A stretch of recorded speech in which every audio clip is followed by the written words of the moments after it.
سیدنا سمرہ بن جندب رضی اللہ تعالیٰ کہتے ہیں کہ جب رسول اللہ صلی اللہ علیہ وآلہ وسلم نماز پڑھ لیتے تو آپ صلی اللہ علیہ وآلہ وسلم اپنا رخ انور ہماری طرف کر لیتے اور فرماتے آج رات تم میں سے کسی نے کوئی خواب دیکھا ہے؟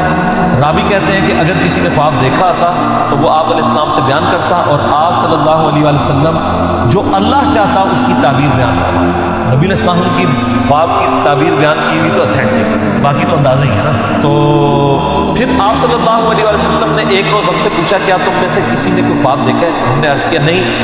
تو آپ صلی اللہ علیہ وآلہ وسلم نے فرمایا لیکن میں نے آج رات ایک خواب دیکھا۔ تو آپ علیہ السلام نے فجر کے بعد صحابہ کی طرف متوجہ ہو کے ان کے خواب سنا کرتے تھے تو تعبیر بیان کی۔ سر یہ خواب آپ سنیں اور اپنے آپ کو سامنے رکھ کے دیکھیں، اس خواب میں نبی علیہ السلام کو ان کی امت کے گناہوں کے عذابات دکھائے۔ اللہم اجرنا من النار، اللہم اجرنا من النار، اللہم اجرنا من النار، اللہم من احییتہ منا فاحیہ علی الاسلام ومن توفیتہ منا فتوفہ علی الایمان۔ تو نبی علیہ السلام فرمایا میں نے دو آدمی دیکھے۔ اب یہ آدمی کون تھے؟ تو فرشتے۔ تو اینڈ پہ پتہ چلے گا یہ کون تھے۔ آپ فرمایا میں نے دو آدمی دیکھے، وہ میرے پاس آئے اور انہوں نے مجھے ہاتھوں سے پکڑا اور مجھے ایک مقدس سرزمین کی طرف لے گئے۔ وہاں ایک آدمی بیٹھا ہوا تھا اور ایک کھڑا ہوا تھا، اس کے ہاتھ میں لوہے کا ایک ٹکڑا تھا، وہ اس کو دوسرے آدمی کے جبڑے میں داخل کرتا اور اس کو اس کی گدی تک چیر دیتا، یعنی یوں ڈال کے نا ایسے، یہ گدی یہ کرتا، یعنی یہ ہے نا پورا جبڑا چیرتا ہوا پیچھے، پھر اسی طریقے سے دوسرے جبڑے کے ساتھ ایسا، اور اتنے میں پہلا جبڑا ٹھیک ہو چکا ہوتا، یعنی عذاب مسلسل وہ کر کے ہٹایا تو وہ واپس آ گیا، پھر دوبارہ سے سر یہ ایک دفعہ نہیں برداشت ہو سکتا، پھر وہ اس عمل کو دہراتا تھا۔ تو میں نے ان آدمیوں سے پوچھا یہ کیا ہو رہا ہے؟ تو ان دونوں نے مجھ سے کہا آپ آگے چلیں۔ تو میں نے ان کے ساتھ آگے چلنا شروع کر دیا۔ پھر ہم ایک آدمی کے پاس آئے جو زمین پہ چت لیٹا ہوا تھا اور ایک آدمی ایک بڑا سا پتھر لے کے اس کے سرہانے کھڑا تھا اور وہ اس کے ساتھ اس کے سر کو کچل رہا تھا۔ جب وہ اسے مارتا تھا تو پتھر لڑک جاتا، وہ اسے لینے کے لیے جاتا لیکن واپس آتا تو پھر اس کا سر ٹھیک ہو جاتا، وہ آدمی اس کے ساتھ پھر وہی کرنا شروع کر دیتا اور یہ عمل مسلسل جاری رہتا۔ میں نے کہا یہ کیا ہے؟ تو ان دونوں نے کہا یا رسول اللہ آگے چلے۔ ہم اور آگے چلے حتیٰ کہ ہم تندور جیسے سوراخ کے پاس آئے جس کے اوپر کا حصہ تنگ تھا جبکہ اس کا نچلا حصہ کھلا تھا، اس کے نیچے آگ جل رہی تھی، جب وہ اوپر اٹھتی تو اس میں موجود افراد بھی اوپر بلند ہوتے۔ کوئی تندور تھا جو اندر سے بہت بڑا تھا، اس میں آگ کے اوپر کچھ لوگوں کو تلا جا رہا تھا، جب وہ آگ باہر نکلتی نا تو وہ بندے بھی باہر نہیں نکلتے، پھر وہ اندر چلے جاتے۔ اللہم اجرنا من النار۔ اس کے نیچے آگ جل رہی تھی، جب وہ اوپر اٹھتی تو اس میں موجود افراد کو بھی اوپر بلند کرتی حتیٰ کہ ایسا لگتا کہ وہ اس سے نکل جائیں گے، اور جب وہ نیچے بیٹھنے لگتی تو وہ واپس چلے جاتے۔ اور میں نے اس تندور میں چند مردوں اور عورتوں کو ننگی حالت میں عذاب میں مبتلا، ان کے کپڑے بھی۔ میں نے کہا یہ کون لوگ ہیں؟ ان دونوں نے کہا یا رسول اللہ آگے چلے۔ ہم پھر چلے حتیٰ کہ ہم اونٹ کی ایک نہر کے پاس پہنچے، وہاں نہر کے سامنے پتھر ہے۔ وہ شخص جو نہر میں ہے جب وہ باہر نکلنے کا ارادہ کرتا تو باہر کنارے پر کھڑا اس کے منہ پر پتھر پھینکتا، اس سے وہ پھر پہلی جگہ پر واپس پہنچ جاتا، یعنی وہ جو خون کی نہر میں عذاب ہو رہا تھا نا اس بندے کو، وہ جب اس سے نکلنے کی کوشش کرتا تو ایک باہر بندے کی ڈیوٹی لگی تھی، وہ اس کو پتھر مارتا، اس کے منہ پہ لگتا، پھر وہ وہاں جا کے گرتا، پھر وہ کنارے سے دور ہو جاتا، وہ جب بھی نکلنا لگتا اس کے منہ پر پتھر مار دیا جاتا، پھر وہ واپس چلا جاتا۔ میں نے کہا یہ کیا ہے؟ تو ان دونوں نے کہا یا رسول اللہ آگے چلے۔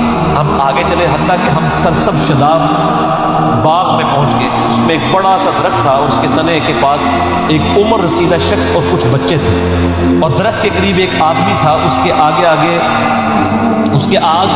آگ تھی جسے وہ جلا رہا تھا۔ وہ مجھے درخت پر لے گئے، انہوں نے مجھے درخت کے وسط میں ایک گھر میں داخل کیا، میں نے اس سے خوبصورت گھر کبھی زندگی میں نہیں دیکھا، اس میں بوڑھے مرد نوجوان خواتین اور بچے سب تھے۔ پھر وہ مجھے وہاں سے باہر لے کر آئے اور درخت پر لے چڑھے اور مجھے اس سے بھی زیادہ بہترین خوبصورت گھر دکھایا، اس میں بھی بوڑھے اور جوان تھے۔ میں نے ان دونوں سے کہا تم رات بھر مجھے لیے پھر رہے ہو، مجھے یہ تو بتاؤ جو کچھ میں نے دیکھا ہے وہ کیا تھا؟ انہوں نے عرض کیا جی ہاں اب ہم آپ کو بتائیں، یعنی وہ سارے منظر دکھا کے نا نبی علیہ السلام فرمایا کہ اتنا کچھ مجھے دکھایا، مجھے بتاؤ تو صحیح کیا کچھ تھا؟ تو انہوں نے کہا اب ہم آپ کو بتاتے ہیں۔ یا رسول اللہ رہا وہ شخص جس کو آپ نے شروع میں دیکھا تھا کہ اس کے جبڑے کو چیرا جا رہا تھا تو وہ شخص وہ تھا جو دنیا میں جھوٹ بولا کرتا تھا، اور پھر وہ جھوٹ آگے نقل کیا جاتا تھا حتیٰ کہ وہ آفاق تک پہنچ جاتا تھا۔ اچھا، پہلا عذاب بتا دیا یا رسول اللہ، آپ نے اس کے بعد جو منظر دیکھا وہ قیامت تک اس کے ساتھ کیا جائے گا، یعنی وہ جبڑے قیامت تک، یعنی اس سے یہ بھی پتہ چل گیا کہ عالم برزخ اور قبر کا عذاب بھی برحق ہے، قیامت تک کیا جائے گا یہ عذاب، ابھی قیامت قائم نہیں۔ وہ آدمی جو آپ نے دیکھا کہ اس کا سر کچلا جا رہا تھا، یعنی وہ بھاری سا پتھر تھا اس کے سر پہ ڈالا جاتا، سر یہ مسلمانوں کی اکثریت ہے۔ یہ وہ شخص تھا جس نے قرآن کا علم سیکھا، لیکن اس کی نہ تو راتیں قرآن کے مطابق تھی نہ دن کے اعمال قرآن کے مطابق، پورے کا پورا دین ہی کور ہو۔ اور یہ تو اس کے لیے ہے جس نے قرآن سیکھا، اور جس نے قرآن کو سیریس لے کے سیکھا بھی نہیں۔ یہ تو وہی ہے نا کہ ماں باپ کو مفت تک مت کہو، اور جو گالیاں دیتا ہے ماں باپ اس کا کوئی سوچ سکتا ہے؟ اور اس میں بھی ظاہر ہے کہ یہ قرآن کا علم سیکھ کے نہ دن کے مطابق عمل نہ رات کے مطابق، اس میں بھی اولین مخاطب وہ علماء ہیں جو ڈگریوں والے دعویٰ کرتے ہیں ہم نے دین کا علم حاصل کیا ہے، خود عمل نہیں کرتے، وہ بھی شامل ہے۔ یا رسول اللہ، ان کے ساتھ بھی یہ سلوک قیامت تک جاری رہے گا۔ آپ نے جو سوراخ میں دیکھا کہ وہ ننگی عورتیں اور مرد عذاب میں مبتلا تھے، وہ تھے جو دنیا میں زنا کیا، زانیوں کو سلا۔ پھر آپ نے جس نہر میں دیکھا کہ وہ شخص ڈبکیاں کھا رہا تھا خون کی نہر میں، وہ سود خور۔ پھر آپ نے درخت کے تنے کے ساتھ جس بزرگ کو دیکھا وہ حضرت ابراہیم علیہ السلام تھے، اور ان کے ارد گرد جو بچے تھے وہ لوگوں کی اولاد تھی۔ جو شخص آگ جلا رہا تھا وہ جہنم کا داروغہ یعنی سیدنا مالک علیہ السلام تھے۔ اور پھر جس پہلے گھر میں آپ داخل ہوئے وہ عام مومنین کا گھر رہا، یہ گھر تو یہ شہداء کا گھر، اور میں جبرائیل ہوں اور یہ میکائیل ہوں۔ وہ دو بندے کون تھے؟ جبرائیل اور میکائیل علیہ السلام۔ اور آپ صلی اللہ علیہ وسلم اپنا سر اٹھائیں، جب میں نے سر اٹھایا تو میرے اوپر بادلوں کی مانند تھا۔ ان دونوں نے کہا یہ آپ کی منزل ہے، یعنی وہ ایک محل دکھایا گیا۔ میں نے کہا مجھے چھوڑ دو، میں اپنی منزل میں داخل ہو جاؤں۔ تو انہوں نے کہا ابھی آپ کی دنیا میں عمر باقی ہے جو آپ نے مکمل نہیں کی، جب آپ دنیا میں اپنی زندگی مکمل کر لیں گے تو پھر آپ اپنی اسی جنت کی منزل میں داخل ہو جائیں گے۔ اس حدیث کا ذکر میں نے حیات النبی والے مصنف 5 میں کیا، نبی علیہ السلام کی جنت میں جو محل ہے۔ تو یہ وہ طویل حدیث ہے جی، اور دقت انگیز ہے، اور صرف یہ سن کے پھینکنے والی چیز نہیں ہے بلکہ اپنی اصلاح کرنے کی۔